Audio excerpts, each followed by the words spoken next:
सुमिच, सबसे ज्यादा छात्र, सबसे ज्यादा प्लेसमेंट और सबसे ज्यादा गोल्ड मेडल।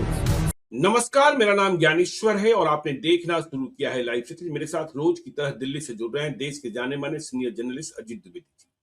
अजीत जी, यदि बिहार की बात करें, आज नए हफ्ते की शुरुआत हो रही है, सोमवार का दिन है, लेकिन पिछले 2-3 दिनों से बिहार में जिन मुद्दों को लेकर सबसे अधिक चर्चा हो रही है, सबसे अधिक खींचतान तो बंगले की सियासत को लेकर है। राबड़ी देवी को बंगला खाली करने को कहा गया है और इसके बाद आरजेडी बिल्कुल आक्रामक तेवर में है। सरकार घिरती हुई नजर आ रही है। आज आरजेडी ने बहुत ही कड़े सवाल पूछे हैं कि राबड़ी देवी का बंगला खाली करा रहे हैं, बाकी का क्या है। और जहां खर्चों में कटौती की बात कर रहे हैं तो सम्राट चौधरी ने अपना बंगला बड़ा क्यों कर लिया। तो फला फला के बंगले किस हैसियत से, किस तरीके से आवंटित किए गए हैं, सरकार घिरती हुई नजर आ रही है और राबड़ी देवी ने साफ तौर पर कह दिया कि बंगला तो खाली नहीं होगा। अब देखिए, बंगला खाली नहीं होने का ऐलान कर यह स्पष्ट है कि टक्कर होगी और दोनों ओर से, मतलब राबड़ी देवी, राजद इसे एक मौका बनाने, अवसर बनाने, राजनीतिक अवसर बनाने की दिशा में आगे बढ़ रहा है कि यदि उन्हें जबरिया बंगले से बाहर किया जाता है। लालू यादव अभी सिंगापुर में है, रोहिणी आचार्य का बर्थडे था और बाकी सारी बातें भी हो रही है, रोहिणी को मनाया जा रहा है, तो बंगले की सियासत है। इसके बाद रिशु श्री के बहाने भ्रष्टाचार की खुली हुई कुंडली है। क्या क्या सामने आ रहा है। अभी तो 2 ही निलंबित हुए हैं, 2 आईएएस, लेकिन इस कॉकटेल में इतने सारे लोग हैं और इतना बड़ा धूर्त निकला है रिशु श्री कि उसने ईडी के संबंध पर बचने के लिए कि ना जाए, उसने बीमारी का बहाना बनाया, दिल्ली के अस्पताल का पुर्जा दिखाया और मालूम हुआ कि ताज होटल में आराम फरमा रहा है। और जब ईडी वालों ने अस्पताल वालों से पूछा तो पता चला कि उनके यहाँ न तो ऐसा कोई डॉक्टर है, न उनके यहाँ ऐसा कोई मरीज आया है। तो रिशु श्री के बहाने भ्रष्टाचार की कुंडली और भ्रष्टाचार का कोढ़ जो बिहार को खाता है और जिसके कारण बिहार बदनाम होता है। वैसे हम यह भी मानते हैं कि बिहार के नेताओं और पदाधिकारियों को भ्रष्टाचार का जितना तौर तरीका आता है वह अन्य प्रदेशों की तुलना में बहुत ही कम है, लेकिन यहाँ छिछोरापन अधिक है, इसलिए बदनाम अधिक हो जाते हैं और बिहार बदनाम होता है। तीसरी बात, एमएलसी चुनाव। देखिए, रिशु श्री बंगले की सियासत, एमएलसी चुनाव के लिए आज से नामांकन का पर्चा भरा जाना शुरू हो गया है। आज किसी ने नामांकन का पर्चा नहीं भरा है। एनडीए में ललन सिंह पटना में, संजय झा पटना में, नीतीश कुमार से बातचीत हुई है जेडीयू की ओर से, और खबर आ रही कि बीजेपी की प्रदेश कमेटी ने यहां से अपनी लिस्ट भेज दी है। अब केंद्रीय चुनाव समिति, मतलब प्रधानमंत्री नरेंद्र मोदी, अमित शाह, नितिन नवीन फैसला करेंगे कि किन्हें भेजना है और किन्हें नहीं भेजना है। तो इन तीनों मुद्दों पर बारी बारी से आज हम लोग चर्चा करेंगे, लेकिन सबसे पहले बंगले की सियासत। हम लोगों ने इस बारे में शनिवार को भी चर्चा की थी। सरकार घिरती हुई नजर आ रही है कि यदि आप राबड़ी देवी का बंगला खाली करा रहे हैं तो बाकियों को बंगला, जो हकदार नहीं है, उन्हें कैसे आपने दे रखा है। अजीत जी। देखिए ज्ञानेश्वर जी, इन तीनों मुद्दों पर, तीनों बहुत महत्वपूर्ण मुद्दे हम लोग चर्चा करें उसके पहले हम लोग मिल करके बिहार के लोगों को 2 चीजों के लिए बधाई दें। जी। पहली चीज तो ये है, जो कल वैभव सूर्यवंशी ने जो कमाल किया है, जो आईपीएल में उनकी टीम नहीं फाइनल खेल पाई, नहीं जीत पाई, लेकिन ऑरेंज कैप मिला। 700 से ज्यादा रन एक सीजन में वैभव सूर्यवंशी ने बनाए, 72 छक्के मार करके। और क्रिस गेल का, जिसको यूनिवर्सल बॉस कहा जाता था, यूनिवर्सल बॉस क्रिस गेल का रिकॉर्ड तोड़ा 15 साल के बच्चे ने। क्रिस गेल का रिकॉर्ड 15 साल के बच्चे ने तोड़ा, 14 साल से वो रिकॉर्ड बना हुआ था। तो एक तो वैभव सूर्यवंशी हमारे लिए, जो हमारा वैभव है बिहार का, हमारे गौरव को आगे बढ़ाने वाला है। तो सभी लोगों को, पूरा देश वैसे बधाई दे रहा है, लेकिन बिहार के 14 करोड़ लोगों का कुछ खास हक बनता है उस बच्चे पर, उस विलक्षण बच्चे के ऊपर।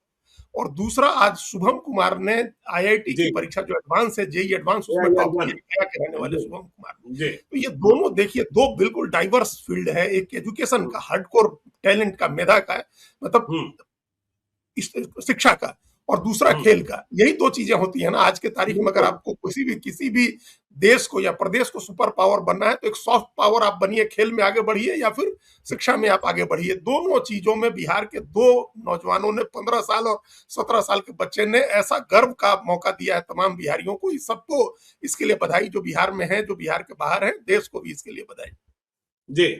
अब जो है, अब आइए इसकी हम लोग इसकी बात करते हैं ज्ञानेश्वर जी। अभी इस पर सिर्फ धोनी का जलवा बढ़ना शुरू हुआ था और उसी समय क्रिकेट का पुनर्जन्म हुआ झारखंड में, और एक व्यक्ति मिल गए थे, अमिताभ चौधरी टाइप का एक आईपीएस, जिसने कायाकल्प करके रख दिया था पूरे।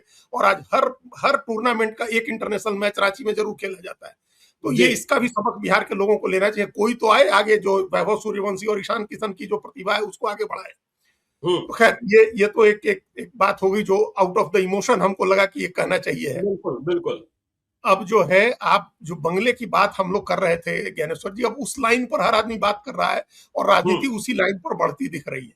हमको एक बड़ी हैरानी हो रही है। आपने कहा ना कि अधिकतम राजनीतिक लाभ लेने की कोशिश अब आरजेडी कर रही है, लेकिन आरजेडी ये कोशिश करे, यह मौका तो सरकार ने दिया है ना।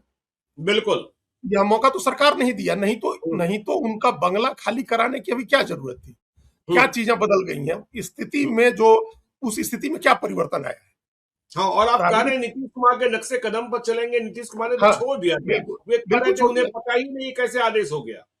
और हर मामले में नीतीश कुमार ने ऐसा किया। कभी टकराव की राजनीति नीतीश कुमार नहीं करते थे। हम लोग एमएलसी वाले मामले में भी देखिए, कब हम लोगों ने देखा था, राज्यसभा के मामलों में देखा था, हमेशा नीतीश कुमार टकराव टालने की कोशिश करते थे। राजनीतिक टकराव या मर्यादा का ख्याल रखते थे, लोक लाज का ख्याल रखते थे, और अपनी तरफ से कोई काम ऐसा नहीं करते थे जिससे अपरेंटली राजनीतिक भ्रष्टाचार को बढ़ावा मिले। जैसे ही आप राज्यसभा का चुनाव हो रहा है, जैसे ही आप सीट से ज्यादा एक उम्मीदवार खड़े करते हैं, वैसे खरीद फरोख्त की संभावना को जन्म दे देते हैं। जैसे ही एमएलसी की सीट से ज्यादा आप उम्मीदवार देंगे, खरीद फरोख्त की संभावना बढ़ जाती है। तो ये नहीं करते थे नीतीश कुमार। उसी तरह से इस तरह का सद्भाव, ये जो सद्भाव जो राजनीतिक बिरादरी में था, उसको नहीं तोड़ते थे। और अभी अगर एक भी वोट से अगर अभी राबड़ी देवी विधान परिषद के नेता प्रतिपक्ष से हट जाए तो आप तत्काल खाली करा लीजिए, किसी को कोई आपत्ति नहीं है, आप तत्काल खाली करा लीजिए। भाई, पूर्व मुख्यमंत्री के नाते बंगला नहीं मिल रहा है उनको, चूंकि हाईकोर्ट ने इसको निरस्त कर दिया, ये सुविधा नहीं रहेगी पूर्व मुख्यमंत्री के नाते। आरजेडी पूछ रहा है नीतीश कुमार को कैसे मिल गया। वही कह रहे हैं, नीतीश कुमार को 7 सर्कुलर रोड का बंगला आपने दिया ना, पूरा रेनोवेट पहले कराया गया। नीतीश कुमार ने कहा अधिकारियों को, भाई उसको तैयार कराइए, हम उसमें शिफ्ट करेंगे, तो उसको शिफ्ट कर गए। एमएलए एमएलसी बने नहीं है, उन्हें भी इतना बड़ा बंगला दे दिया गया। बिल्कुल, मंत्री के नाते मिल गया, वो एमएलसी बनेंगे। वो तो मंत्री डिजर्व करते हैं। संवैधानिक जो अपने यहाँ वैधानिक व्यवस्था है, उसमें उनको एक बड़ा बंगला दिया जाता है। सबसे बड़ा बंगला मंत्रियों को दिया जाता है। दिल्ली में भी टाइप 8 का बंगला मिलता है। तो इस नाते उनको मिला हुआ है कि नेता प्रतिपक्ष है विधान परिषद में, और विधान परिषद और विधानसभा में नेता प्रतिपक्ष को कैबिनेट का दर्जा मिलता है। तो कैबिनेट मंत्री को जो बंगला मिल सकता है, वो बंगला राबड़ी देवी को अलॉट हुआ है। अब उसमें उनकी स्थिति बदल गई होती, अगर वो नेता प्रतिपक्ष से हट गई होती, आरजेडी नेता प्रतिपक्ष के मुख्य विपक्षी दल नहीं रह गया होता, तो आप खाली करा लेते। 2 दिन में हमारी तरफ से, आपकी तरफ से, किसी की तरफ से कोई सवाल नहीं होता। मतलब कानूनी संवैधानिक रूप से सवाल नहीं होता। नैतिक सवाल ज्ञानेश्वर जी तब भी होते कि वो पूर्व मुख्यमंत्री हैं, एक बंगले में 2-2 पूर्व मुख्यमंत्री रह रहे हैं। देश के किस हिस्से में कहां ऐसा है, किसी राज्य में कोई पति पत्नी मुख्यमंत्री नहीं रहे, और कोई ऐसी मिसाल नहीं है जहां 2 पूर्व मुख्यमंत्री एक बंगले में रहते हो, एक घर में रहते हैं। तो वहां 2-2 पूर्व मुख्यमंत्री रहते हैं, दोनों उम्र दराज हैं। लालू यादव की तबीयत खराब रहती है, बीमार है, किडनी ट्रांसप्लांट हुआ है उनका, और उनका बंगला आप खाली करा रहे हैं। मतलब कोई कारण नहीं है, एकदम बिना किसी कारण के आप खाली करा रहे हैं। तो इसका मतलब ये हम ये बात इसलिए, भूमिका इसलिए दिए क्योंकि सरकार ने कैसे मौका दिया आरजेडी को राजनीति करने का। आपने बिना किसी कारण के खाली करा रहे हैं, इसलिए राजनीति हो रही है। अगर कारण होता तो राजनीति नहीं होती, या होती तब लोगों की सहानुभूति नहीं होती उनके साथ। अब इसका कारण समझिए। पहला कारण तो ये है कि जो गैर यादव पॉलिटिक्स करनी है एनडीए को, उसमें लग रहा है कि हम जितना ज्यादा यादव को परेशान करेंगे उतना हमारा वोट कंसोलिडेट होगा। ये एक सिंपल राजनीति है। सिंपल जो कई बार कहा भी सम्राट चौधरी के, तो कई वीडियो जो हम लोग देखते ही रहते हैं जिसमें उन्होंने कहा हुआ है कि हम लालू यादव को गाली देकर के कैसे नेता बने। तो लालू यादव को गाली देकर के नेता बनने का अनेक लोग नेता बने हैं। अब ये मामला जो है, सिंपल एक व्यक्ति का मामला नहीं है। आपने एक पूरे कम्युनिटी को आइसोलेट करने की राजनीति है। ये व्यक्ति का मामला नहीं है कि यादव हमको नॉन यादव पॉलिटिक्स करनी है, गैर यादव पॉलिटिक्स करनी है। यादव को आइसोलेट करेंगे तो दूसरी जो पिछड़ी जाती है वो हमारे साथ एकजुट होंगी। ये आपका मकसद है। इसके अलावा दूसरा कोई मकसद नहीं है। दूसरा मकसद ये अब इस मामले में, दूसरा इसका मकसद एलओटी के नाम से आता है, हटा रहे हैं, उसका ये मकसद है अलॉट आप दूसरा अलॉट किया आपने नंदकिशोर राम को, जो दलित हैं, रविदास समाज के आते हैं, तो आपने वहां कॉन्फ्लिक्ट पैदा करना शुरू किया है, क्योंकि जो दलित का वो समुदाय है वो एनडीए इंडिया ब्लॉक की तरफ और आरजेडी की तरफ जिसका रुझान रहता है। हम लोग ये जानते हैं किस तरह से मनोज राम सासाराम जीत गए थे, और ओवरऑल जो विधानसभा लोकसभा में एक रुझान उनका दिखता है।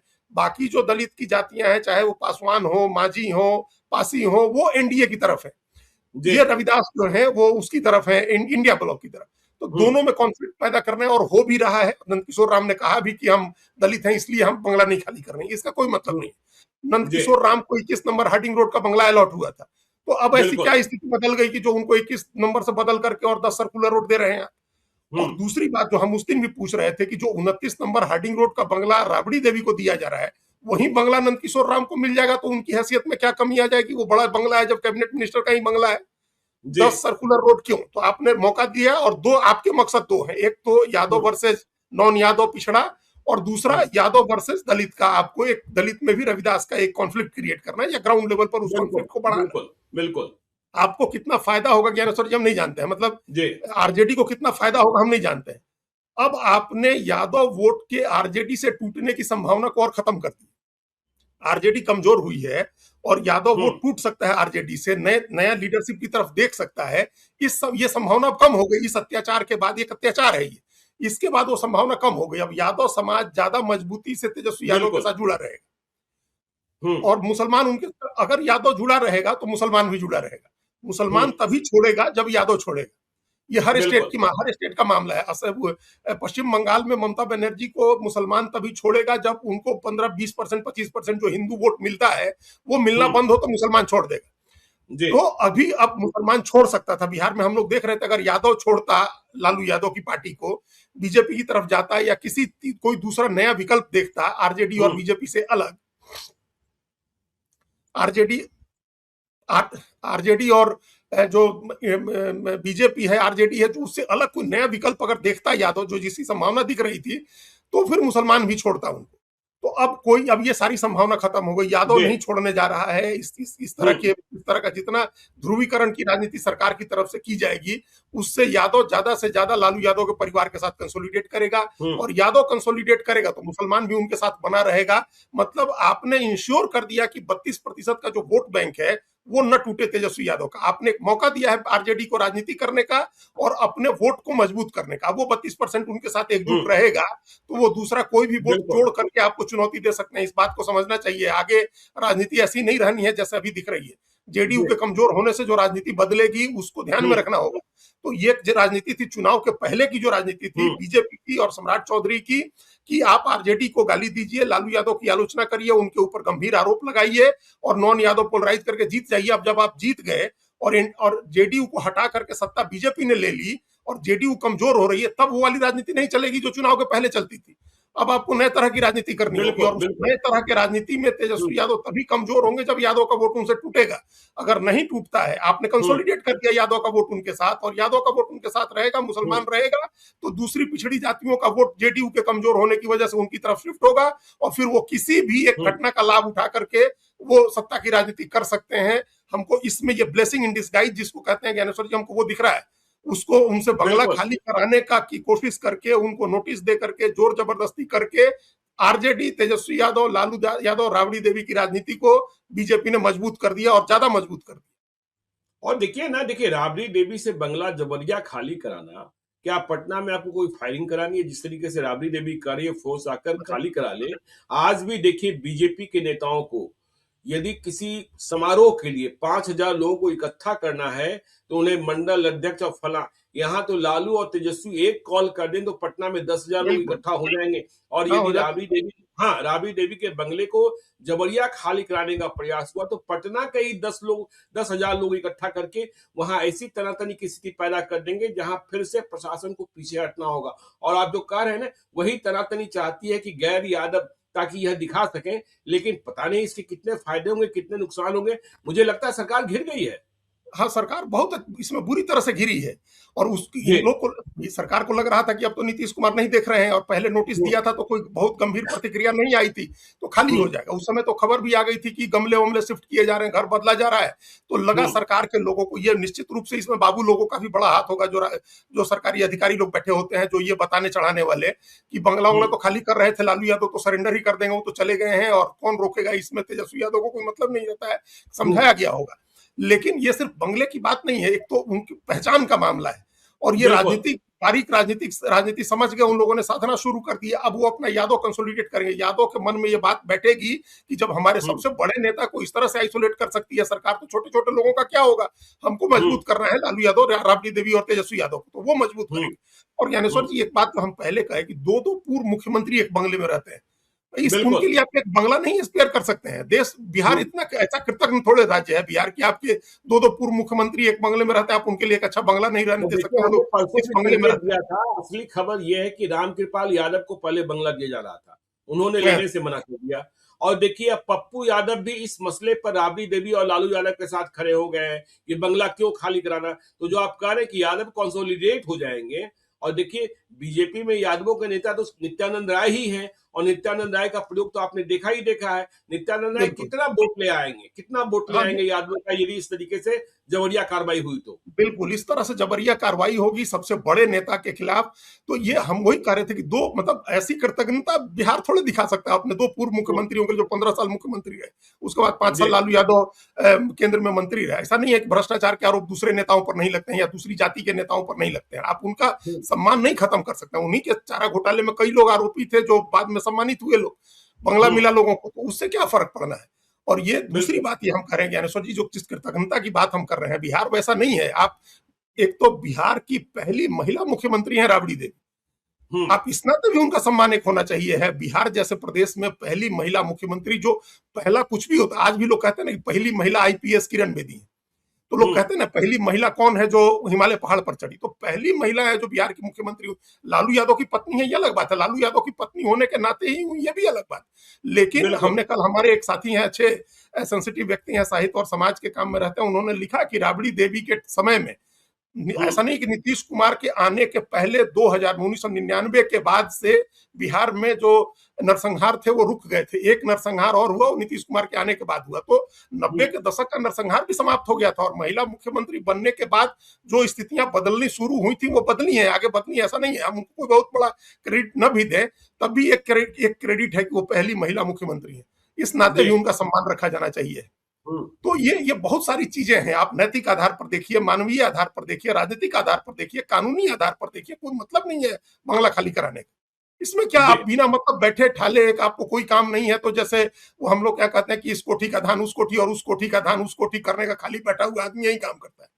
हुँ, वो साहेब बीबी और गुलाम फिल्म है विमल रॉय की, उसमें वो डायलॉग है, छोटी बहू मीना कुमारी है, कहती है कि हम मतलब वो उसके पति नहीं आते हैं साथ में, जो रहमान ने रोल किया है, कि क्या आप करें, हमारे पास कोई काम नहीं है और आप ध्यान नहीं देते हैं। तो वो जी, कहता है कि आपके पास क्या, आपको करना क्या, आप नए पुराने गहने तुड़वाइए, नए गहने बनवाइए।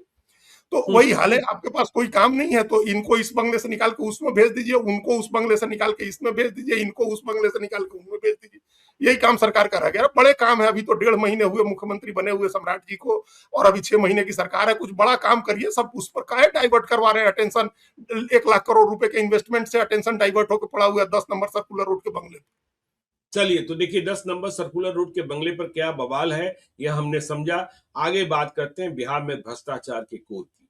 अब तक देखिए कौन पकड़े जाते थे, 5,000 रुपए लेने वाले, 10,000 रुपए लेने वाले, 1 लाख रुपए लेने वाले, हाँ? थानेदार पकड़े जाते थे, राजस्व कर्मी पकड़ा जाता था, छोटे मोटे अदने से। लेकिन जब रिशु श्री की गिरफ्तारी हुई, पिछले करीब 2 साल से यह प्रयास चल रहा था और पता नहीं क्यों देरी हो रही थी, तो बिहार में भ्रष्टाचार की जो कुंडली है वह पूरे तौर से खुल गई और मालूम हुआ कि इसमें बड़े बड़े नौकरशाह, राजनेताओं के नाम भी आगे आ जाएंगे, सामने आ ही जाएंगे, वे इसमें शामिल हैं। और रिशु सिंह ने क्या बड़ा गैंग तैयार कर लिया था, कितने आईएएस देखिए, और वह कैसे कैसे, देखिए मुमुक्षु चौधरी के बयान से स्पष्ट है, जो ईडी के समक्ष दिया गया है, कि वह अपने लोगों की तैनाती कराता था। और कितना बड़ा धूर्त था, देखिए संतोष कुमार मल का नाम आ गया। अब पता यह चल रहा है कि उसने अपना प्रभाव बढ़ाने और जमाने के लिए लोगों को दिखाता भी होगा, ऐसे लोग दिखाते भी हैं कि अपने मोबाइल में किसी दूसरे का नंबर फीड किया और वह सेव कर लिया संतोष कुमार मल के नाम से।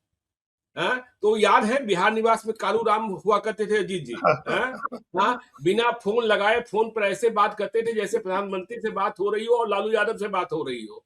तो रिशु श्रीक के साथ इस नेक्सस में जितने आईएएस हैं, अभिलाषा शर्मा, योगेश, ये सब तो दिख ही रहे।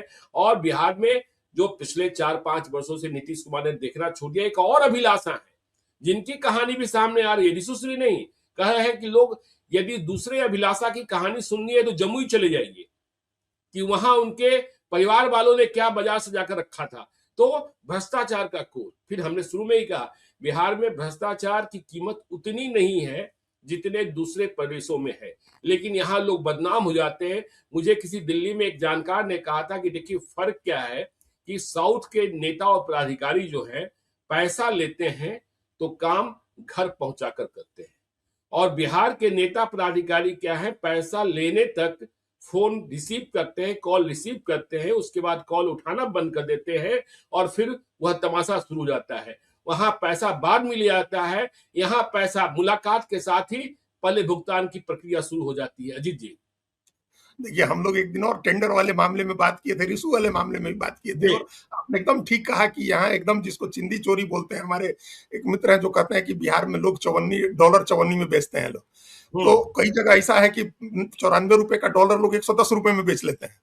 हम लोगों के यहाँ 94 रुपए का डॉलर चवन्नी में बेच लेंगे लोग। इस तरह के लोग हैं, इस तरह के लोग, मतलब सबका वही हाल है, अधिकारी, नेता, ठेकेदार, सबका वही हाल है। ये जो हमने सुना कि 8% 9% टेंडर में कमीशन तय कराता था, तो ये तो उसी में होगा जब जो शेड्यूल रेट से 10% 20% बिलो में जो गया टेंडर, उसमें से 8-9% का हिसाब कर रहे हो। तो आप जो साउथ की और महाराष्ट्र की बात कर रहे हैं, वहां तो टेंडर 40% एबव जाता है, और तब उसमें से 30% कमीशन खाए, कोई 40% कमीशन खाए, तो वो अरबों खरबों में रुपए कमाते हैं। वहां हम लोगों के यहाँ, हम लोगों के टाइम अब चारा घोटाला 900 करोड़ रुपए का घोटाला, और उसमें अब पता नहीं कि उसमें भाई वो भी अनुमानित नुकसान हुआ था या क्या, किस तरह का आकलन किया गया था 900 करोड़ का, लेकिन एक ही घोटाला जिसमें अजीत पवार का नाम आया वो 70,000 करोड़ का था। तो अब हम वहां एक स्केल है, यहाँ एक स्केल है, और उसी स्केल में हम लोग आपस में लड़ते रहते हैं। हम ये नहीं करें कि उस स्केल का घोटाला बिहार में करिए, बिहार में हो भी नहीं सकता है। बिहार में तो पैसे भी नहीं है, ना उतने का बजट है, बजट ही 3-3.25 लाख करोड़ रुपए का है, तो उसमें कोई क्या घोटाला कर लेगा। लेकिन बाहर से पैसा ले नहीं आते हैं लोग, अब उसी में जितना अपना है उसी में लूट खसोट करना है इन लोगों को। तो अब उसने एक मॉडल बनाया। देखिए, ये मैनेजमेंट के विद्यार्थियों को पढ़ाया जाना चाहिए कि किस तरह से एक मॉडल भ्रष्टाचार का डेवलप किया जाता है। ये रिशु श्री ने एक मॉडल बना करके लोगों को दिखाया कि ये भ्रष्टाचार करने का मॉडल है, कैसे लोगों को, अधिकारियों को पटाइए, उनके बच्चों के जन्मदिन की पार्टी दीजिए, उनकी पार्टियां करिए, उनको विदेश घुमाइए और फिर उनसे काम निकलवाइए। तो अब ये काम तो उसने कर दिया, उसका मॉडल तो एक्सपोज हो गया ज्ञानेश्वर जी। लेकिन अब उस मॉडल में जो लोग शामिल हैं उनको कब पकड़ा जाएगा, असली सवाल ये है। बिल्कुल, रिशु श्री तो ने मॉडल बनाया, इस मॉडल के लिए आप उसको कितने की सजा दे देंगे? अगर सब ये प्रमाणित भी हो जाए तो इसके लिए उसको क्या सजा दे देंगे? जो आप कह रहे थे, देखिए आज सुबह मॉर्निंग वॉक में मुझे बिहार के एक बड़े वकील मिले थे, उन्होंने आपकी बात पर मुहर लगाई कि रिशु सिंह को सजा नहीं दे सकते, आप इनकम टैक्स से पेनल्टी कर सकते हैं। भाई जब देने वाला कहेगा कि हमने दिया नहीं, जो ऑर्डर करने वाला है वह पकड़ा नहीं जाएगा, आप भ्रष्टाचार को स्टैब्लिश नहीं कर पाएंगे, तो ये अदर सोर्सेस ऑफ इनकम दिखा देगा, उस पर पेनल्टी लगेगा, इनकम टैक्स का फिर बड़ी हो जाएगा, पीएमएलए में 5-7 महीने में जेल से बाहर आ जाएगा। और कई लोग तो कह रहे हैं कि रिशु श्री की गिरफ्तारी भी सिर्फ इसीलिए हुई है ताकि इस मामले पर जो हंगामा बरपा है वह शांत करा दिया जाए, और जो अधिकारी प्राधिकारी है वह बच जाए कि रिशु श्री पकड़ा ही गया, काम खत्म हो गया। वही पहले दिन हमने ये बात कही थी, हम लोग बात कर तो पहले दिन कहा था कि ये एक को पकड़ लिया आपने, या और इसके बाद बाकी सब लोगों को बचाने का काम हो जाएगा कि मतलब किंगपिन पकड़ा गया। भाई किंगपिन नहीं है वो, किंगपिन कोई प्राइवेट आदमी कैसे किंगपिन होगा? किंगपिन तो वो होगा ना जो काम दे रहा है, जिसके दस्तखत से टेंडर बने, तो मिडिल मैन है ना, ये तो बिचौलिया है। और बिचौलिए का काम जो है, अभी देखिए बहुत सारे लोग ज्ञानेश्वर जी फैसिलिटेटर का काम कर रहे हैं, वो जाता ऑफिस खोल करके, बिल्कुल ऑफिस खोल के फैसिलिटेटर का काम कर रहे हैं कि भाई हम आपको फैसिलिटेट कराते हैं, हमारा कमीशन होगा। क्या करते हैं सेल्स के, मार्केटिंग के लोग क्या करते हैं जी? वो लोग यही तो काम करते हैं कि आप जाइए अपने कंपनी, इस ठेकेदार को लेकर के गए, उससे मुलाकात कराई, बीच में अपना आप बात करिए, आप लोग लीजिए और हमारा कमीशन होगा। ये फैसिलिटेटर का काम लोग ऑफिस खोल करके कर रहे हैं बजाबता, और जिसको बिल्कुल। हमारे यहाँ लाइजनिंग बोलते हैं, अमेरिका में उसको लॉबिंग बोलते हैं, वो लॉबिंग वहाँ लीगल है। और हम्म लॉबिंग जो शब्द बना है वो लॉबी से बना है, जो अमेरिकी कांग्रेस में लॉबी है वहां से लॉबिंग बना है। उस लॉबी हम्म में बैठ करके, और लॉबी में बैठ के अमेरिकन कांग्रेस की लॉबी में बैठ करके, कैपिटल हिल पर बैठ करके और लॉबिंग की जाती है। मंत्रियों को वहां और सांसदों को, सीनेटर्स को बात किया जाता है कि भाई ये आ रहे हैं, आपकी कॉन्स्टिट्यूंसी में इतना पैसा लगाएंगे, इनका ये काम है, ये काम करा दीजिए। तो लॉबिंग बिल्कुल। वहां लीगल है। तो यही हम्म काम तो दूसरे क्रूड फॉर्म में कर रहा था, थोड़ा वल्गर फॉर्म में कर रहा था रिशु सिन्हा, रिशु हम्म श्री। तो हम्म उसको तो पकड़ लिया आपने, अब उसको आप हम्म ज्यादा से ज्यादा गिरफ्तारी करके 5 महीने 6 महीने जेल में रखेंगे। अगर पीएमएलए लगा देते हैं, प्रिवेंशन ऑफ जी। मनी लॉन्ड्रिंग एक्ट, तो उसमें हम्म अधिकतम 7 साल की सजा है। उसमें आपको हम्म प्रूव करना होगा कि उसने मनी लॉन्ड्रिंग की है। तो मनी बिल्कुल। लॉन्ड्रिंग का तो अभी अभी हमको नहीं लग रहा है कि उसके यहाँ से 2 करोड़ के जेवरात बरामद हुए या कैश बरामद हुआ, तो मनी लॉन्ड्रिंग का केस कैसे बनता है वो अभी हम्म बाद में पता चलेगा। लेकिन अगर मनी लॉन्ड्रिंग का नहीं बनता है तब और जल्दी जमानत होगी और इनकम टैक्स का केस चलेगा जिसमें कुछ नहीं होता है। तो हम्म ये जो, इसलिए प्राइवेट आदमी है, सरकारी आदमी होगा तब तो उस पर एंटी करप्शन एक्ट के तहत आप कार्रवाई करेंगे, भ्रष्टाचार निरोधक बिल्कुल। कानून के तहत कार्रवाई करेंगे। उसके सामने बिल्कुल। खतरा होगा कि नौकरी चली जाएगी, सस्पेंड रहेगा, डिसमिस हम्म किया जा सकता है उसको, बहाली नहीं होगी, बहाली होगी तो कंसल्टिंग में रखा जाएगा।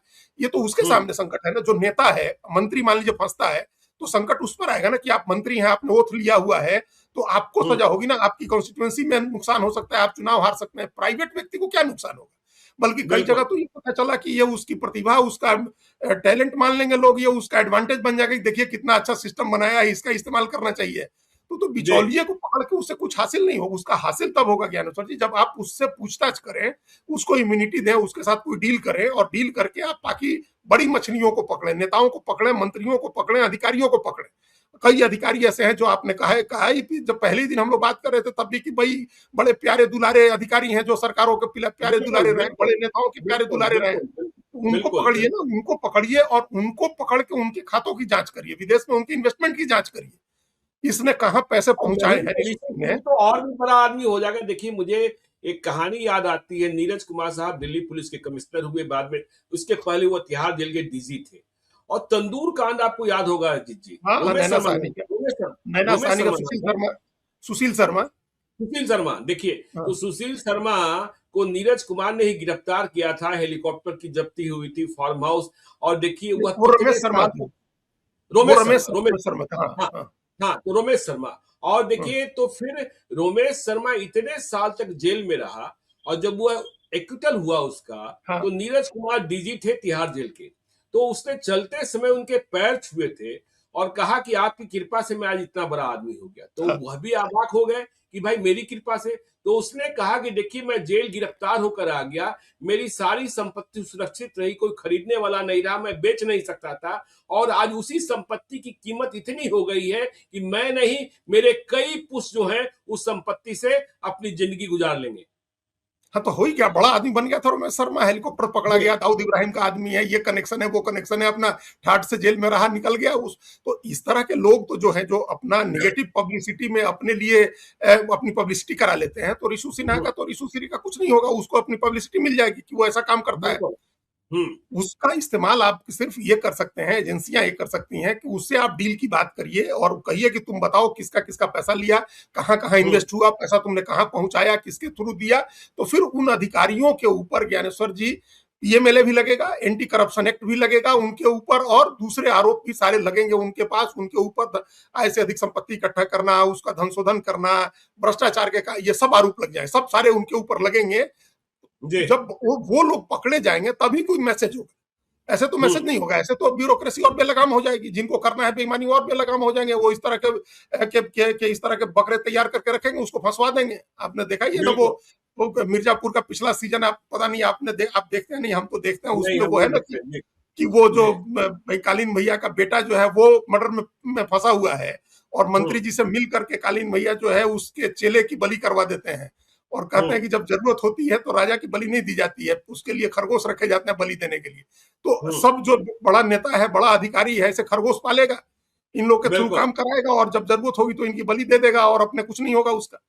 तो ये हम्म। नेक्सस अगर खत्म करना है, जो हम उस दिन भी एनएन वोरा कमेटी की बात कर रहे थे, एनएन वोरा कमेटी बनी थी नेक्सस खत्म करने के लिए, आज तक हुआ नहीं कि अपराधियों हम्म। का, पुलिस प्रशासन अधिकारियों का और अपराधियों का, नेताओं का जो नेक्सस है, उस नेक्सस को अगर खत्म करना है तो इस मौके का लाभ उठाइए, लोगों को पकड़िए, अधिकारियों को, बड़े अधिकारी पकड़िए और उनको पकड़ के उनकी संपत्ति जब्त करिए, उनको सजा दिलवाइए, फिर तब भय फैलेगा, तब जाकर के करप्शन रुकेगा।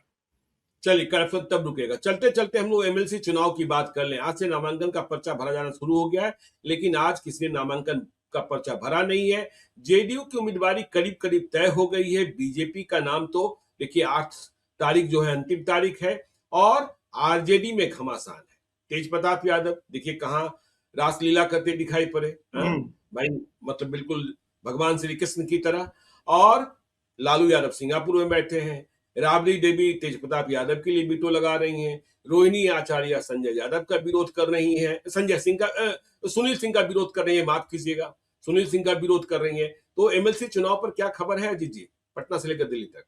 नहीं, खबर तो यही है कि मतलब बीजेपी तय कर लेगी, बीजेपी को कोई दिक्कत नहीं है। हम लोग को जो अभी वो खबर नहीं ब्रेक हो रही है ज्ञानेश्वर जी, कि इनके कोटे की जो 8 सीटें हैं अपनी एनडीए की, उसके अलावा 9वां उम्मीदवार ये लोग देते हैं या नहीं देते हैं जी। बाकी तो अगर ऐसे नहीं करते, अगर नीतीश कुमार की राजनीति चलेगी तो नीतीश कुमार के 3 एक और एक, हाँ 8 बट जाएगा और एक अपोजिशन का हो जाएगा, बिना चुनाव के निर्विरोध सब लोग जीत जाएंगे। अगर 9वां अगर उम्मीदवार आता है, एक अतिरिक्त उम्मीदवार, तब फिर चुनाव होगा, फिर आरजेडी के लिए ज्यादा मुश्किल होगी। अब अगर अगर अगर नहीं आता है, तब तो आरजेडी की तरफ से किसी को भी टिकट दे दें, वो चुनाव जीती जाएगा, चूंकि निर्विरोध जीतना होगा, तो फिर तब दिक्कत नहीं होगी। हमको लगता है कि अभी सब आदमी वेट करेगा। 8 तारीख शायद लास्ट डेट है इसके नॉमिनेशन के लिए, तो 8 तारीख के, ये 6 तारीख के पहले ये नहीं निपटेगा ज्ञानेश्वर जी। 6 तारीख तक अभी इसमें सस्पेंस बनाए रखेंगे सब। चलिए, तो सस्पेंस बना रहेगा। उम्मीदवार कौन कौन हो रहे हैं इसे डिकोड किया जा रहा है जल्दी, और सबसे पहले हम लोग बताएंगे जेडीयू के उम्मीदवार तो करीब करीब स्पष्ट है। बीजेपी की ओर से अभी नाम खुलकर सामने नहीं आ रहे हैं। बीजेपी की प्रदेश कमेटी ने बहुत सारे नाम भेजे हैं, फैसला दिल्ली से होगा। तो आप देखते रहिए लाइव सीरीज को। यदि अब तक आपने हमारे यूट्यूब चैनल लाइव सीरीज को सब्सक्राइब नहीं किया है तो जरूर कर लीजिएगा, और यदि इस वीडियो को आप फेसबुक पेज के माध्यम से पेज को लाइक कीजिएगा, हैंडल एक्स पर भी हमें फॉलो कीजिए। धन्यवाद।